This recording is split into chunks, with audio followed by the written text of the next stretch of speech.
Krishna Krishna Krishna Hare Hare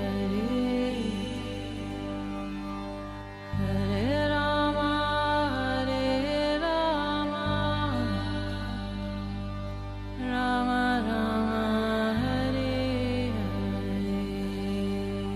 नमस्कार, radio मानव रचना 107.8 पर मैं हूं सरिता आपके साथ और शुरू हो चुका है प्रोग्राम आत्मदर्शन, जिसमें हम बात करते हैं प्रभु श्री कृष्ण की, उनकी लीलाओं की। बहुत सारी कथाएं, बहुत सारे प्रसंग हम जानते हैं इस प्रोग्राम में, जो उस युग में हुए जब श्री कृष्ण थे और जब श्री कृष्ण ने बहुत सारे रूपों में जन्म लिया। चैतन्य महाप्रभु के रूप में भी उन्होंने नवदीप में जन्म लिया, उसकी कहानी भी हम जान रहे थे रागलेखा दासी जी से अपने पिछले कई एपिसोड्स में।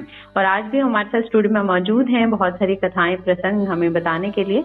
तो रागलेखा दासी जी चरणाश्रित योगाचार्य श्रीमद भक्ति वेदांत नारायण गोस्वामी जी के शिष्य हैं। तो रागलेखा दासी जी, आपका स्वागत है हमारे स्टूडियो में।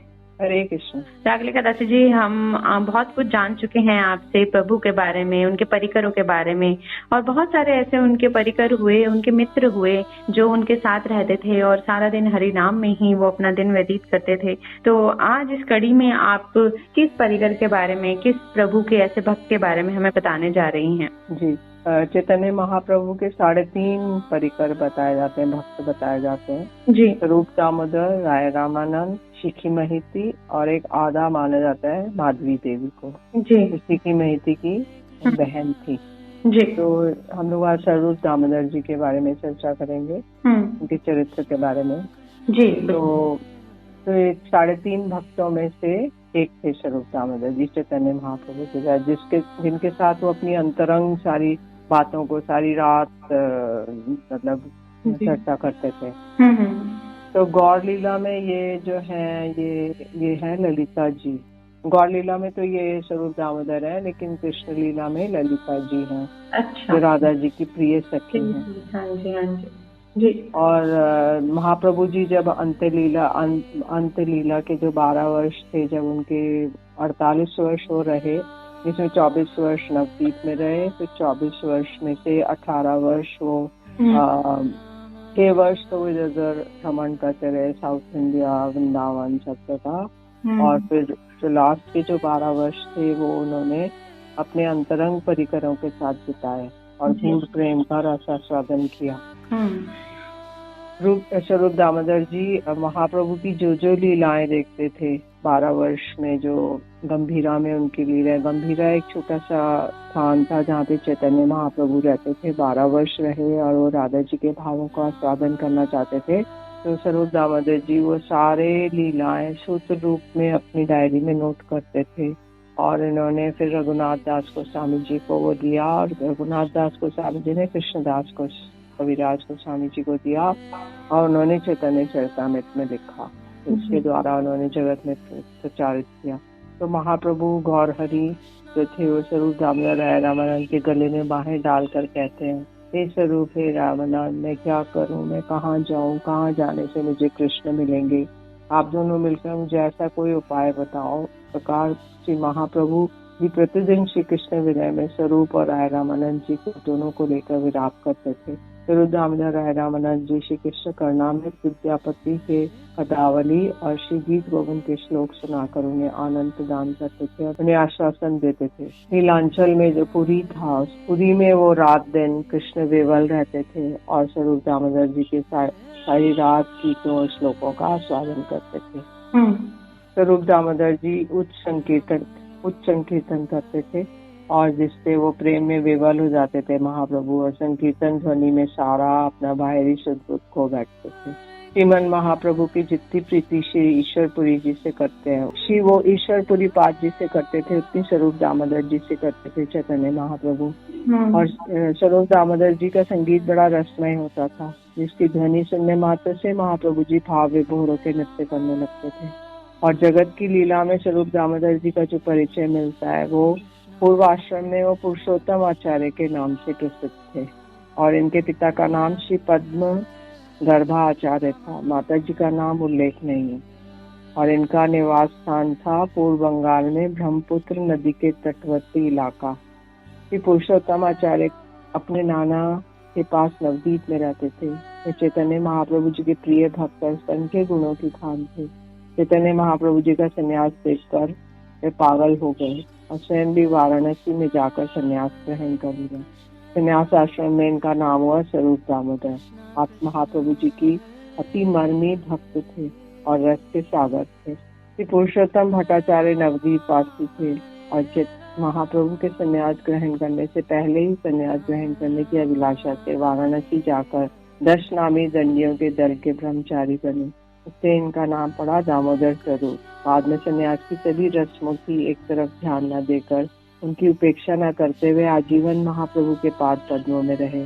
हमेशा महाप्रभु जी के साथ रहकर आप उनके उच्चिष्ट भजन आदि गाकर उन्हें आनंद प्रदान करते थे। महाप्रभु जी के हृदय के गुण भावों की उनकी कृपा से ही भक्तों को उपलब्धि हो पाती थी। स्वरूप दामोदर जी ने महाप्रभु जी को प्रेम आलिंगन रूप कृपा प्राप्त करने के लिए श्रीमद नित्यानंद प्रभु और परमानंद गुरु जी की चरण वंदना की और जगदानंद आदि भक्तों के साथ चले। महाप्रभु जी ने गदाधर पंडित जी द्वारा श्रीमद भागवत के प्रहलाद चरित और ध्रुव चरित की 100 बार श्रवण लीला की। तो गदाधर पंडित जी थे जो श्रीमद भागवतम करते थे, तो ये प्रहलाद चरित और ध्रुव चरित उन्होंने 100 बार सुने। श्री गदाधर पंडित गोस्वामी से भागवत पाठ और स्वरूप दामोदर जी से कीर्तन सुन के महाप्रभु जी अष्टसात्विक विकार होते थे। पुरी में एक है ओरण षष्ठी, मतलब उस दिन जगन्नाथ जी को पहली बार गर्म कपड़ा पहनाया जाता है। तो ओरण षष्ठी के समय जगन्नाथ जी की एक अलग प्रकार की लीला होती है। जगन्नाथ जी के सेवक जगन्नाथ जी को मांडयुक्त वस्त्र पहनाते हैं। सदाचार निष्ठ श्री पुंडरीक विद्यानिधि जी जगन्नाथ जी के सेवका का वह आचरण सहन नहीं कर सकते और उन्होंने इस प्रकार के कार्य की भर्त्सना की। पुंडरीक विद्यानिधि के संबंध में स्वरूप दामोदर जी का मत जानना चाहा तो स्वरूप दामोदर जी ने पुंडरीक विद्यानिधि जी को समझाते हुए कहा, ईश्वर का आचरण स्वतंत्र है, वे लौकिक स्मृतियों के शासन के अधीन नहीं है। जगन्नाथ जी स्वतंत्र स्वतंत्र हैं, किंतु वे भी क्या भ्रम बन गए हैं। मांड युक्त वस्त्र को स्पर्श करके हाथ धोना पड़ता है, क्या इतना भी नहीं जानते? पुंडरीक विद्यानिधि जी कहते हैं क्योंकि मांड लगा हुआ वस्त्र जो होता है अपवित्र हो जाता है, क्योंकि वो चावल के जो मांड निकलता है उससे वो लगाते थे। तो अभी आजकल तो और कुछ चल गया है, पहले तो केवल वही उपाय था। सेवकों का कटाक्ष करने के कारण रात्रि में जगन्नाथ जी बलराम जी विद्यानिधि जी के स्वप्न में आए। विद्यानिधि जी को दोनों गालों पर दोनों भाइयों ने इस प्रकार चपटे लगाई कि उन दोनों के गाल फूल गए और लीला के द्वारा जगन्नाथ जी ने शिक्षा दी कि उनके सेवकों के आचरण में दोष नहीं देखना चाहिए। पुंडरीक विद्यानिधि जी जगन्नाथ जी और बलराम जी के हस्तों का स्पर्श पाकर परम आनंदित हो उठे। स्वरूप दामोदर जी भी उनके इस प्रकार के सौभाग्य को देखकर उल्लसित हो उठे। राजा प्रतापरुद्र के साथ जब राय रामानंद जी पुरी आए थे तो श्रीमद महाप्रभु से मिलकर जब उन्होंने राजा के व्यवहार की बात महाप्रभु जी को बताकर उनका राजा के प्रति चित्त आकर्षण किया था, उस समय ही स्वरूप दामोदर जी के साथ उनका प्रथम मिलन हुआ था। तो स्वरूप दामोदर जी क्योंकि चैतन्य महाप्रभु राजा प्रतापरुद्र से मिलना नहीं चाहते थे क्योंकि वो राजा है, विषयी है, इसलिए स्वरूप दामोदर जी आकर उनकी बारे में बताते थे जिससे कि उनका चित्ताकर्षण हो जाए। पुरुषोत्तम धाम की श्री रथ यात्रा के एक दिन पहले जब महाप्रभु जी भक्तों को लेकर गुंडीचा मंदिर की लीला कर रहे थे, तब भी उस लीला में मुख्य पार्षदों के रूप में उपस्थित थे स्वरूप दामोदर प्रभु। तो जब जिस दिन रथ यात्रा आती है तो जगन्नाथ जी आते हैं, तो वो 1 वर्ष के बाद गुंडीचा में आते हैं, तो उसको वृंदावन कहा जाता है। तो वो बहुत गंदा है 1 वर्ष में। तो चैतन्य महाप्रभु अपने परिकरों को लेकर उसका मार्जन करते हैं, सफाई करते हैं। तो स्वरूप दामोदर जी भी उसमें से थे।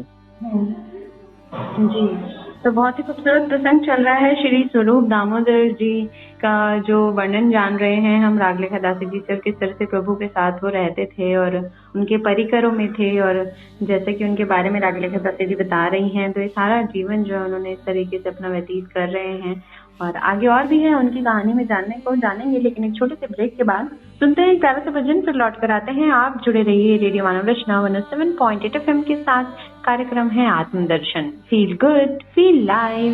अधरम मधुरम मदनम मधुरम नयनम मधुरम हसितम मधुरम।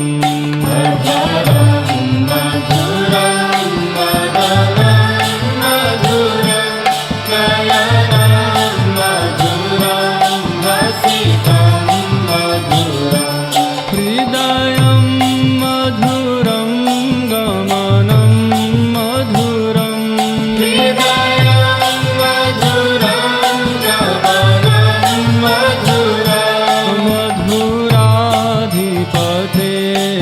रखिलं मधुरं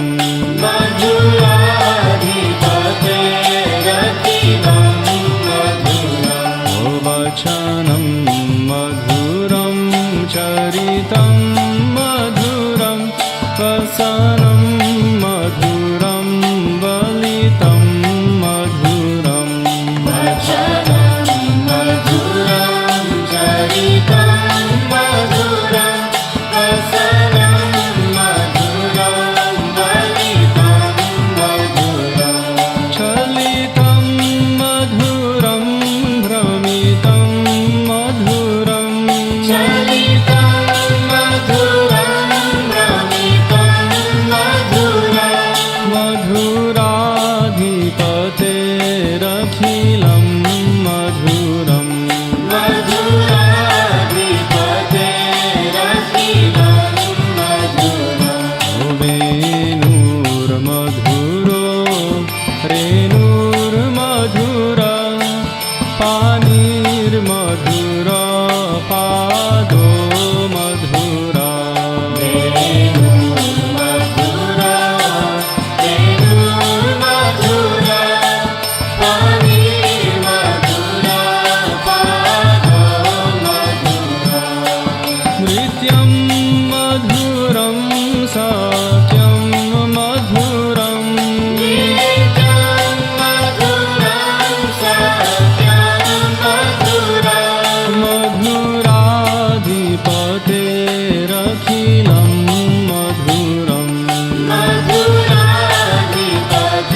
मधुराधिपतेरखिलं मधुरम् गीतं मधुरं पीतं मधुरं भुक्तं मधुरं सुप्तं मधुरं गीतं मधुरं गीतं मधुरं भुक्तं मधुरं सुप्तं मधुरम् रूपं मधुरं तिलकं मधुरं रूपं मधुरं तिलकं मधुरम्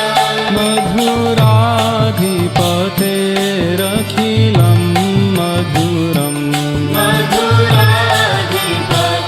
मधुराधिपतेरखिलं मधुरम् ओकरणं मधुरं तरणं मधुरं हरणं मधुरं रमणं मधुरं करणं मधुरं करणं मधुरं हरणं मधुरं रमणं मधुरम् वामितं मधुरं शमितं मधुरं ममितं मधुरं शमितं मधुरम् मधुराधिपतेरखिलं मधुरं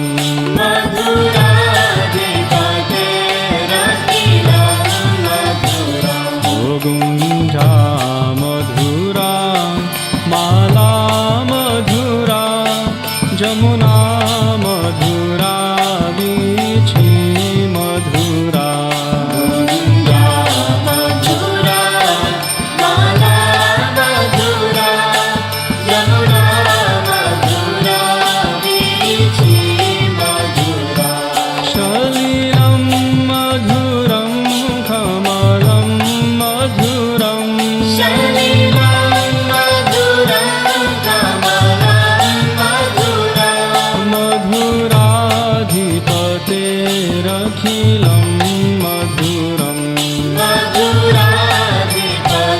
मधुराधिपतेरखिलं मधुरम् गोपी मधुरा लीला मधुरा युतं मधुरं भुक्तं मधुरं गोपी मधुरा लीला मधुरा युतं मधुरं भुक्तं मधुरम् हृष्टं मधुरं श्लिष्टं मधुरं श्लिष्टं मधुरं श्लिष्टं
Krishna Hare Hare Hare Rama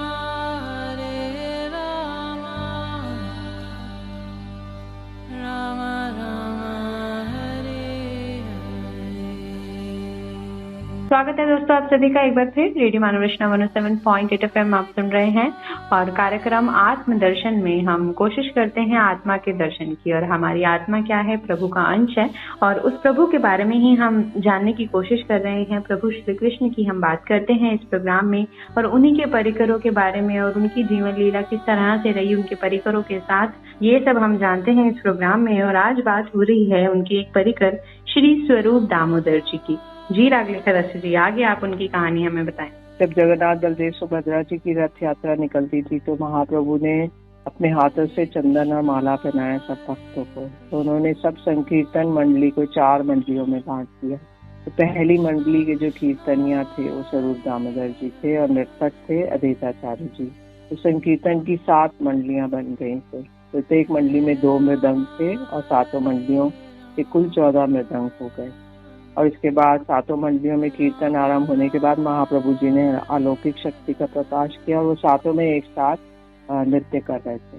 महाप्रभु बहुत भावाविष्ट हो गए और वो एक श्लोक का उच्चारण करने लगे, या कौमार हरा स एव ही वरस्ता एव चैत्र शपा। तो ये श्लोक उच्चारण करने लगे। स्वरूप दामोदर जी उनके अंतरंग भावों को जान गए और उन्होंने और रूप गोस्वामी जी जान गए। उन्होंने एक के पैरेलल एक श्लोक की रचना की। तो पहले महाप्रभु कहने लगे, रूप तुम कैसे जाने? तो स्वरूप दामोदर कहने लगे, आपने जनाया तो वो जान गए। 13 पंचमी के दिन जब लक्ष्मी जी जगन्नाथ जी को ढूंढने के लिए जाती हैं तो वहाँ पे एक नाटिका हुई जिसमें जो श्रीवास जी नारद जी हैं और स्वरूप दामोदर तो ललिता जी हैं। तो उन्होंने कथा सुनाई जिसको सुनकर महाप्रभु जी को बहुत सुख हुआ और स्वरूप दामोदर जी महाप्रभु के संतोष विधान करते थे। एक बार छोटे हरिदास जो महाप्रभु के एक परिकर है, वो माधवी देवी के घर से चावलों की उन्होंने भिक्षा की और चावलों की भिक्षा करते उन्होंने स्त्री के साथ बातचीत की। तो महाप्रभु ने पूछा, ये चावल कौन लाया? उन्होंने बोला, छोटा हरिदास। उन्होंने बोला, इसका परित्याग कर दो, मैं इसके हाथ से नहीं खाना चाहता। छोटे हरिदास जी ने अन्न त्याग दिए और अंत में प्रयाग में जाके प्राण त्याग दिए। तो रघुनाथ दास गोस्वामी जी थे जो 6 गोस्वामी में से एक हैं। वो लगातार 12 दिन चल के पुरी में आए और महाप्रभु से मिले। तो महाप्रभु ने उनको कहा कि आज से तुम स्वरूप के रघु और स्वरूप दामोदर के हाथों में सौंप दिया। तो महाप्रभु जी ने रघुनाथ दास गोस्वामी जी ने महाप्रभु जी से पूछा कि मुझे आपको शिक्षा दीजिए। तो उन्होंने कहा कि ग्राम्य कथा न कही दे न सुनी दे, मतलब कोई भी इधर उधर की बात कृष्ण के अतिरिक्त ना करे और ना सुने और भालो न खाए दे ना परिवे। बहुत ज्यादा अच्छा भोजन करेंगे, गरिष्ठ भोजन, तो इंद्रियां बिल्कुल उत्तेजित हो जाएंगी। और बहुत अच्छा पहनेंगे तो हम कहीं पे भी वृंदावन जाएंगे प्रणाम नहीं कर सकते। और अपना मान सम्मान ना चाह के दूसरों को मान सम्मान दे के सदा मानसिक रूप से राधा कृष्ण की सेवा की। तो ये उन्होंने शिक्षा दी। तो बोले, बाकी सब उपदेश तुम्हें स्वरूप दामोदर जी से मिलेंगे। फिर तपन मिश्र के पुत्र थे रघुनाथ भट्ट गोस्वामी। तो वो जब चैतन्य महाप्रभु से मिले तो स्वरूप दामोदर जी और अन्य भक्तों के साथ भी वो मिले। काशी मिश्र के भवन में गंभीरा में महाप्रभु जी ने कठोर वैराग्य भाव प्रकट किया। महाप्रभु जी हा कृष्ण कहते हुए रोते रोते कृष्ण विरह कातर अवस्था में दिन प्रतिदिन कमजोर होने लगे। तीव्र वैराग्य के भाव होने के कारण वे केले के पत्तों पर सोते थे। हड्डी में चुभने से शरीर में वेदना होने पर यद्यपि वे इसकी ओर ज्यादा ध्यान नहीं देते थे, परंतु ये सब देखकर भक्तों को बड़ा दुख होता था। तो केले के पत्तों पे सोते थे तो एकदम वो चुभते थे बीच में उसका जो वो होता है। तो जगदानंद पंडित इसको सहन नहीं कर पाए तो उन्होंने एक पतले गेरुए वस्त्र में एक संबल की रुई भर के एक गद्दा तैयार किया। तो स्वरूप दामोदर जी का जो गद्दा देख के महाप्रभु बड़े क्रोधित हो गए। उन्होंने पूछा, किसने बिस्तर लगाया? तो महाप्रभु जी ने कहा, जगदानंद जी ने। तो उन्होंने कहा कि नहीं, मैं तो ये नहीं व्यवहार कर सकता क्योंकि मैं तो विलासी हो जाऊंगा। तो उन्होंने अपनी चटाई पर ही सो गए।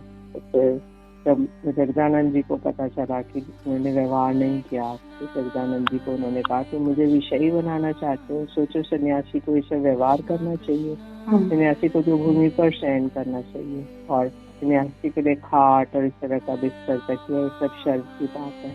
बहुत कुछ सोचने के बाद सेवा में अत्यंत कुशल स्वरूप दामोदर जी ने केले के सूखे पत्तों को चीर कर उन्हें महाप्रभु जी के पहनने वाले कपड़े में भरकर दूसरे तरीके से तकिया और गद्दा तैयार किया, जिसे श्रीमन महाप्रभु जी इच्छा न होने पर भी उन्होंने ग्रहण कर लिया। एक दिन महाप्रभु दिव्य उन्माद में थे, तो उन्होंने गंभीरा में सोए हुए थे। स्वरूप दामोदर जी राय रामानंद जी बाहर बैठते थे और पहरा देते थे और वो सुनते थे कि वो हरि नाम कर रहे हैं। तो उन्होंने देखा कि दरवाजा पूरी तरह से बंद है पर महाप्रभु अंदर नहीं है, तो वो जाकर खोजने लगे महाप्रभु कहाँ गए। तो उन्होंने देखा जगन्नाथ मंदिर के सिंह द्वार पे महाप्रभु जी अचेतन थे और उनका शरीर शिथिल पड़ा हुआ था, उनकी हड्डियों के जोड़ खुल गए थे और देखने में शरीर बहुत दीर्घाकार हो गया था। वैसे वो 7 फुट के थे पर 10 फुट के हो गए और उनके जो जोड़ थे वो सारा उसका चमड़ी लटक गई थी। सब लोग भक्त मिलके उनके पास जाके कृष्ण नाम करने लगे। वो हरि महाप्रभु हरि बोल करते हुए गए, उनका सारा शरीर वापस ठीक हो गया। तो महाप्रभु स्वरूप दामोदर जी उन्हें पुनः गंभीरा में ले आए। एक दिन महाप्रभु जी चटक पर्वत को गोवर्धन पर्वत जानकर दौड़ पड़े और जगदानंद जी भी उनके पीछे पीछे चले। महाप्रभु जी चल रहे थे तो उनके अंगों में अष्ट सात्विक विकार दिखाई दे रहे थे। अचानक वे मूर्छित होकर गिर पड़े। उनके भक्तों ने उच्च संकीर्तन किया तो उन्हें होश आया, तो उन्होंने वो विलाप करने लगे। मैं गोवर्धन में था, कृष्ण गायों को चरा रहे थे, तभी कृष्ण की वंशी ध्वनि की आवाज आई और सुनकर राधा और गोपियां सब वहाँ आ गई। राधा को साथ लगे कृष्ण एक कमरा में चले गए। इसी समय आप मुझे यहाँ लेकर आ गए, इसलिए आप मुझे लाए, क्या दुख देने के लिए। ये कहकर महाप्रभु जी व्याकुल होकर रोने लगे। महाप्रभु जी को रोता देख भक्तगण भी रोने लगे। तो स्वरूप दामोदर राय रामानंद रोज आते थे गंभीरा में और वो लोग कृष्ण कथा करते थे और रोते थे। तो गोविंद जो उनके भक्त थे वो सोचते थे लोग क्यों आते हैं प्रतिदिन आके महाप्रभु को रुलाते हैं। एक दिन महाप्रभु गुंडीचा मंदिर के पास एक उद्यान में गए तो रासलीला के गीतों का आस्वादन कर रहे थे। तो भ्रमण करते करते अचानक उन्होंने समुद्र देखा। उन्होंने सोचा ये यमुना जी हैं, उसमें कूद पड़े। तो फिर एक व्यक्ति ने उनको देखा और जाल में उनको मछली की तरह फंसा लिया, क्योंकि वो सोने के रंग के थे। तो उन्होंने सोचा सुनहरी मछली आ गई है। तो जब वो जैसे ही उसने छुआ जाल हटाने लगा तो हरि बोल करने लगा। तो स्वरूप दामोदर जी महाप्रभु को ढूंढते आ रहे थे सब भक्तों के साथ।